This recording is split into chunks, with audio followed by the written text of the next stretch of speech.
Hai, hari ini saya nak tunjukkan cara bagaimana kita boleh gunakan Bluetooth untuk dapatkan internet daripada handphone. Mula-mula kita connect iPad ni kepada handphone. Okey, bila dah connect, pergi dekat setting.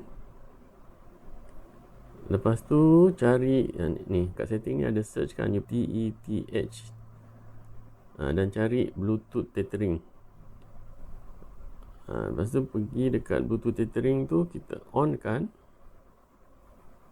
Bila kita on ni, barulah kita boleh gunakan internet handphone ni dekat iPad kita. Ok, so sekarang saya refresh page ni and saya pergi dekat MSN. Pastikan dekat handphone data on. Kalau data tak on, memang tak boleh guna lah. Ok, so sekarang saya gunakan internet daripada handphone.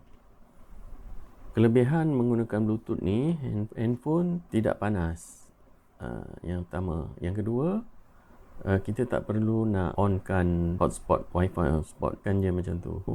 Kadang-kadang dia macam disconnect sendiri, dan you kena check balik dekat yang Bluetooth tethering tadi tu. Sure Bluetooth tethering ni on lah. Kalau dia off, kita tak boleh nak connect.